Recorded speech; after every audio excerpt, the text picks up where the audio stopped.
우리가 이 땅을 같이 살아간다는 것은 이 놀라운 축복입니다. 그런데 저도 마찬가지인 것 같아요. 저도 우리 집사람 손잡아 본 지 오래된 것 같습니다. 이렇게 같이 살면서도 우리가 서로를 위해서 늘 기도하고 함께해야 하는데, 우리가 너무 바쁘고 또 각자의 삶이 있다 보니까 서로 이렇게 위해 주지 못하고 나만을 생각하면서 살아갈 때가 있는데, 제가 50이 넘어가면서 굉장히 사람이 이상해지더라고요. 감성적으로 바뀌는 것 같아요. 이 눈물이 나고요. TV를 보면서도 눈물이 나고 또 그렇더라고요. 근데 제가 설교를 준비하면서 가끔 눈물이 날 때가 있어요. 정말 이렇게 이 시대에 아파하는 우리 성도님들 생각하면 마음이 너무 아픈 거예요. 그래서 오늘은 설교를 준비하면서 우리 성도님들에게 정말 하나님의 은혜와 평강이, 또 그 안전함이, 그 하나님의 축복이 우리 모든 성도님들 가운데 가득하기를 소원하는 마음을 담았습니다. 그래서 우리 모든 성도님들이 그 샬롬으로 하나님의 놀라운 축복을 누리는 귀한 시간 되기를 소망합니다. 미국의 샌프란시스코에 가면 모든 사람들이 가보고 싶은 곳이 있다고 합니다. 그 골든 게이트 브릿지라는 금문교라고 우리 한자말로 부르는데요. 그 다리가 있는데, 그 다리가 2.7km 정도 되는, 1937년도에 그 다리가 그 루즈베트 대통령에 의해서 만들어졌다 그래요. 이 돌아가면 너무나도 긴 시간이 걸리기 때문에 다리를 놓아서 빨리 이제 이동할 수 있도록, 그 골든게이트 해협을 바로 넘어갈 수 있도록 다리를 만들었는데, 근데 그 해협이 너무 물살이 빠르고 깊어서 그 다리를 만들면서 굉장히 많은 사람들이 죽었다고 합니다. 그 높이가 22m 정도 된다고 그래요. 그러니까 이 공사를 하면서 너무 많은 사람들이 죽어가니까 어떻게 하면 이 공사를 할 수 있을까 고민하다가, 이 공사를 하는데 사람들이 왜 죽는가를 봤더니 무서워가지고 이 위에서 두려운 마음이 있으니까 그 밑을 보기만 해도 다리가 후들거리는 거죠. 그래서 그 밑에 빠져서 죽는 경우가 많이 생겼다고 합니다. 그래서 무엇을 어떻게 할까 고민하다가 먼저 밑에 그물망을 설치했다고 합니다. 그런데 그물망을 설치하고 난 이후로 떨어지는 사람이 아무도 없었다는 거예요. 왜 그랬을까요? 마음에 안정감이 들면 어떠한 어려움 속에서도, 위기를 만났을 때도 그 안정감으로 인해서 사람들이 그 위기 가운데서 그것을 극복해 나갈 수 있다고 합니다. 하나님께서 우리 인생 가운데 샬롬의 축복을 주시는 이유가 있습니다. 세상을 보면 너무나도 무섭지 않습니까? 우리 앞에 있는 어려운 일들을 만났을 때 엄청나게 어떻게 살아가야 될지 우리는 모르거든요. 근데 하나님께서 내가 너와 함께 하겠다고 말씀하시고 안전하게 우리의 길을 인도하시겠다고 말씀하시는 거거든요. 그래서 그 안에서 우리가 하나님의 그 놀라운 안정감을 가지고 살아간다면 어떠한 어려움에도, 어떠한 위기를 만났을 때에도 우리는 그 안에서 안정감을 누리고 평안을 누릴 수 있다, 그렇게 말씀하고 있는 것입니다. 그래서 우리 모든 성도님들이 주 안에서 날마다 샬롬을 외치면서 주 안에서 주시는 그 평안함으로 하나님의 역사를 이루어가는 주인공들이 되기를 소망합니다. 모든 사람들은 다 안정을 원하고 평화를 원하고, 그렇지만 세상은 그렇게 쉽지가 않지 않습니까? 지금도 곳곳에서 전쟁이 일어나고 있습니다. 또 태국과 캄보디아가 또 전쟁을 했다고 그러더라고요. 그러니까 이게 국제적으로 굉장히 많은 전쟁, 분쟁들이 일어나고 있는 것이죠. 거기에 보면 각자의 다 이해관계가 있습니다. 다 원하는 것이 있고 또 자기가 원치 않는 그런 부분들이 있기 때문에 서로를 공격하고, 또 우리가 공격을 받으니까 우리는 또 보복하고, 그런 가운데서 계속 전쟁이 일어나고 있는 것이죠. 그것뿐만이 아닙니다. 지금 온 세계가, 지금 우리 대한민국도 기상이변으로 인해서 집중호우가 이렇게 쏟아진 적이 없거든요. 그런데 비가 골고루 대한민국 땅에 오는 것이 아니라 한 지역에 폭우가 쏟아지다 보니까 그 물을 감당하지 못하는 거예요. 그렇다 보니까 갑자기 산사태가 일어나고 뚝이 넘어서 농경지가 다 잠겨버리고 그런 어려움을 만나게 되죠. 그것뿐만 아니라 지금 또 우리나라는 미국에서 이 관세를 어마어마하게 또 높이겠다고 하니까 우리나라는 또 벌벌 떨고 있지 않습니까? 협상을 잘해야 할 텐데 이번에 만나가지고 또 협상을 해야 되는데 협상이 결렬되면서 또 정부에서는 어떻게 해야 될지 아주 고민이 많습니다. 그래서 이런 전쟁과 또 기상이변과 곳곳에서 일어나는 무역 전쟁으로 인해서 온 이 세계가 정말 평안한 날이 없을 정도로 위기 가운데 있는 것을 보게 됩니다. 그런 위기를 만났을 때 여러분들은 어떻게 하겠습니까?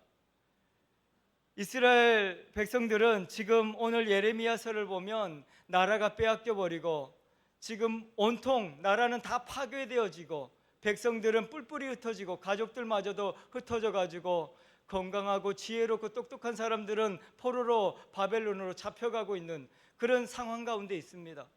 그런 가운데서 이스라엘 백성들이 살아가지를 못하는 거예요. 그리고 다 불평을 하죠. 하나님 어쩌다가 이 나라가 이렇게 됐습니까? 하나님이 너무 원망스럽습니다. 하나님을 향해서 다들 원망하죠. 하나님께서는 왜 이스라엘을 그렇게 심판하셨을까요? 성경을 자세히 보면 이스라엘 백성들을 미워해서라고 말하지 않습니다. 내가 이 백성을 사랑함으로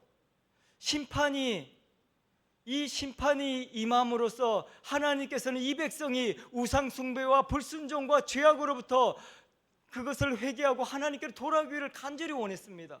그런데 이 백성이 이 심판을 통해서 불평하고 원망하고 하나님께로부터 더 멀어지고 있는 것입니다. 그래서 하나님께서는 이 안타까운 마음을 담아서 이 예레미야 선지자를 불렀습니다. 너는 가서 이 백성에게 내가 이 백성을 얼마나 사랑하고 이 백성을 통해서 하나님께서 이루시고자 하는 꿈이 무엇인지를 이야기해 줘라 라고 이야기합니다. 그러면서 하나님께서 이렇게 매를 들어서 우리를 훈계하시는 것은 우리를 사랑하기 때문입니다. 이렇게 어려움을 만났을 때 우리는 더욱더 하나님께로 가까이 나가야 합니다. 더욱더 하나님을 부르짖고 하나님께로 더 가까이 나가야 합니다라고 외칩니다. 근데 이스라엘 백성들은 어땠을까요? 말도 안 되는 소리 하지 말아라. 지금 내가 내 형편을 봐라. 내가 얼마나 힘든지 네가 알기나 하냐. 지금 재산은 다 없어지고 다 빼앗겨버리고 지금 가족들마다 뿔뿔이 흩어진 이 상황 가운데서 어떻게 사냐고 지금 불평하고 있는 거거든요. 근데 예레미야 선지자가 와가지고 그럼에도 불구하고 우리는 하나님께로 나가야 합니다. 하나님께로 나가야 합니다라고 외치고 있는 것이죠. 아이를 키워보신 어르신들은 아마 다 알 겁니다. 자식들이 속상하게 하면 마음이 너무 아프죠. 그렇다고 해서 자식들 내버려 둡니까? 너 그럼 네 마음대로 살아라 그렇게 하지 않죠. 왜냐하면 자식을 사랑하니까요. 자식을 사랑하니까 때로는 매를 들기도 하고 때로는 이놈 이거 안 된다고 방에 가둬놓기도 하고 그렇게 하죠. 왜 그러는 거예요? 사랑하기 때문이죠. 사랑하기 때문에 잘못된 길로 가는 것을 붙들기 위해서 그렇게 부모가 하지 않습니까? 근데 자식들은 그 마음 잘 모르는 것 같아요. 저도 어릴 때 그랬던 것 같아요. 엄마가 막 이렇게 화내고 하시면 아이 하고 문 쾅 닫고 밖에 나가고 근데 나가봐야 또 갈 데는 없죠. 다시 돌아오면 참 이 부모의 마음이 다 똑같아요. 저도 그런 것 같아요. 저도 나중에서야 그걸 알았는데 제가 이렇게 밖에 나갔다가 들어오면 엄마는 잠을 못 자죠. 밤새도록 제 옆에서 이렇게 눈물 흘리며 기도하시거든요. 또 근데 제가 우리 아들을 이렇게 매로 한번 때린 적이 있는데 잠을 못 자겠더라고요. 이 부모의 마음인 것 같아요. 왜냐하면 그렇게 사랑하니까요. 잘못된 길을 원하지 않으니까요.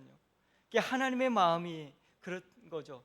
하나님께서 이스라엘 백성들을 이렇게 심판하실 때 하나님의 마음은 어땠을까라는 것을 깨닫게 됩니다. 우리가 이 땅에 살아갈 때 어려운 일을 만났습니까? 위기를 만났습니까? 하나님께서 우리를 사랑하시기 때문입니다. 그것을 통해서 우리가 더욱더 하나님의 거룩한 백성으로 새롭게 태어나기를 원하시고 하나님의 뜻을 이루가기를 원하신다고 말씀하고 있는 것이죠. 그래서 오늘 저와 여러분들이 위기를 만났다면 오히려 더 하나님 앞에 간절히 부르짖으십시오. 그리고 하나님 앞에서 내 스스로를 돌아보시고 하나님 앞에 더 가까이 나가는 저와 여러분들이 되기를 소망합니다. 하나님께서는 이렇게 말씀하셨습니다. 하나님께서 우리를 사랑하시기 때문에, 하나님께서 누구보다도 우리를 사랑하시기 때문에 우리를 통해서 놀라운 일을 계획하시고 준비하고 계신다. 하나님께로 돌아오는 자는 복을 받을 것이다. 예레미야 우리가 읽었던 그 본문 바로 앞에 7절 8절을 보면 무릇 여호와를 의지하며 여호와를 의뢰하는 그 사람은 복을 받을 것이다. 그러면서 뭐라고 했냐면 그는 물가에 심어진 나무가 그 뿌리를 강변에 뻗치고 더위가 올지라도 두려워하지 아니하며 그 잎이 청청하며 가무는 해에도 걱정이 없고 결실이 그치지 아니함 같을 것이다 라고 이야기합니다. 위기 가운데서, 어려움 가운데서 하나님을 찾는 자들은 가뭄에도, 비가 오지 않아도, 어떠한 위기를 만났을 때에도 그 뿌리가 시냇가에 뻗어 있어서 걱정과 근심이 없다. 항상 푸르고 항상 풍성한 열매를 맺을 것이다 라고 약속하고 있는 것입니다. 오늘 저와 여러분들이 이 땅을 살아가면서 여러 가지 어려움을 만나게 될 것입니다. 또 내가 생각한 대로, 내가 원하는 대로 되어지지 않을 것입니다. 그때 하나님을 붙드시기를 바랍니다. 하나님께서 우리를 통해서 놀라운 일을 준비하고 계십니다. 아버지 하나님께서 오늘 또 그것을 이루어 가실 것을 말씀하고 있는 것이죠. 그렇지 않는 자들은 어떻겠습니까? 오늘 하나님을 의지하는 자는 시냇가에 심은 나무처럼 형통의 복을 누리지만 하나님을 떠난 자들은 가시덤불처럼 사막의 광야의 떨기나무처럼 삐쩍 마르고 살아갈 수 없게 될 것이다 라고 이야기하고 있는 것입니다. 오늘 위기를 만났을 때 하나님을 원망하고 하나님을 부정하는 것이 아니라 오히려 하나님께로 더 가까이 나아가심으로 하나님의 놀라운 축복을 누리는 저와 여러분들이 되기를 소망합니다. 예레미야 선지자는 이 백성들에게 그것을 선포하고 있는 것입니다. 그러면서 오히려 위기를 만났을 때 오히려 하나님을 찬송하고 하나님의 영광을 드러내자라고 이야기하고 있는 것이죠. 그래서 오늘 12절 말씀에 그렇게 이야기하고 있는 것입니다. 아버지 하나님께서는 어떤 하나님이십니까? 영화로우시며 그 보좌가 시작부터 높이 계시며 우리의 성소가 되십니다 라고 이야기합니다. 하나님께서 우리의 성전이 되시고 그분은 영화로우신 보좌에 그분께서 우리를 지켜보고 계시고 모든 것의 시작이 그분께로부터 시작되었다는 것을 우리에게 말씀하고 있는 것입니다. 위기를 만났을 때 불편해하고 위기를 만났을 때 어려움을 이야기하고 하나님 앞에 원망하고 그렇게 하는 것이 아니라 오히려 나를 창조하시고 나를 하나님 놀라운 계획과 섭리 가운데 불러주신 그 하나님을 오히려 찬송하는 저와 여러분들이 되기를 소망합니다. 그래서 하나님께서 오늘 또 하나님의 찬송을 통하여서 이스라엘 백성들을 이끌어 가시겠다라고 말씀하고 있는 것입니다. 예레미야가 이렇게 선포함에도 사람들은 어땠을까요? 사람들은 여전히 불편해하고 여전히 불평하고 있는 것을 보게 됩니다. 그래서 13절 말씀에 그렇게 이야기하죠. 이스라엘의 소망이신 여호와여, 무릇 주를 버리는 자는 다 수치를 당할 것이라. 무릇 여호와를 떠나는 자는 흙에 기록되오리니 이는 생수의 근원이신 여호와를 버림이니이다. 그렇게 말씀하십니다. 이것이 무엇을 말씀하시는 것입니까? 사람들은 배고프면 어떻게 합니까? 많이 달라고 이야기하죠. 나 배고파요. 먹을 거 많이 주세요. 목마르면 어떻게 합니까? 물을 홍수처럼 쏟아 부어주세요. 그렇게 이야기합니다. 그래서 사람들이 원하는 것은 많은 것을 원하는 거예요. 많은 것을. 물질 없는 사람들은 늘 이야기하죠. 로또 복권 당첨되게 해주세요. 많은 것을 원하죠. 한 번에 하나님 배가 터질 정도로 채워주세요라고 이야기합니다. 그런데 그것을 하나님은 참 어리석다고 이야기합니다. 왜 그럴까요? 우리의 인생은 한 끼로 끝나는 것이 아니거든요. 배고프다고 엄청 많이 때려 부어주면 그것이 평생 먹을 수 있습니까?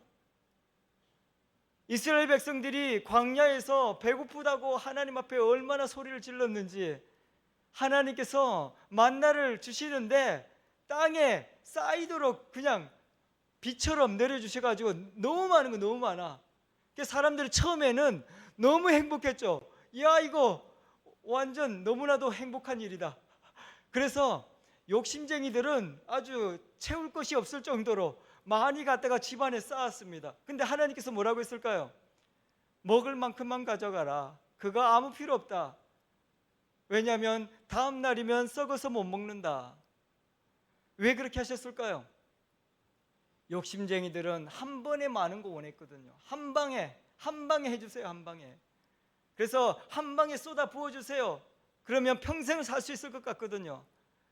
돈이 없어서 가난하고 어려운 사람들은 한 방에 쏟아 부어주세요. 그러면 평생 먹고 살 수 있을 것 같거든요.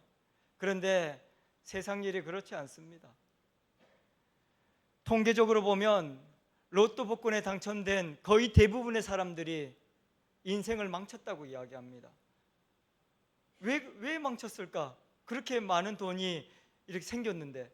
그런데 돈이 많으니까 어떤 사람들은요, 아내한테 주기 싫어서 이혼을 한대요. 당첨된 거 이야기 안 하고 아내하고 이혼을 하고 혼자서 가지려고 도망친대요.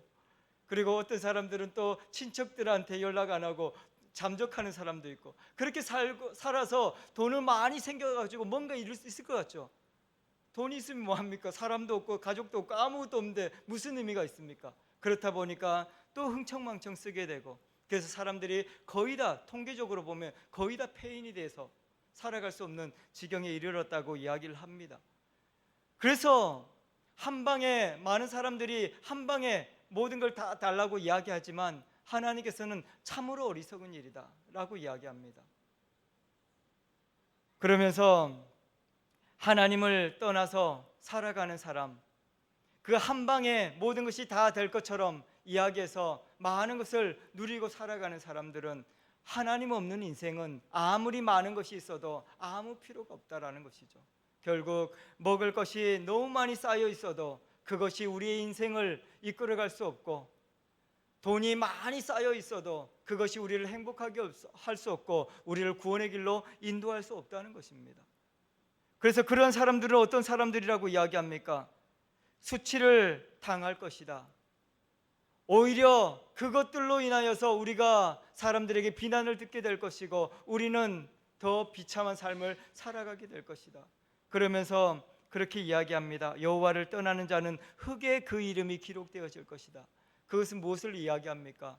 다 사라지게 될 것이다. 멸망하게 될 것이다. 없어지게 될 것이다. 그렇게 이야기하고 있는 것이죠. 그러면서 그렇게 이야기합니다. 하나님을 찾아야 하는데 하나님은 어떤 분이시라고 이야기하고 있습니까? 13절에 생수의 근원이 되신 하나님이시다. 보기에는 생수의 근원이 무슨 의미가 있나?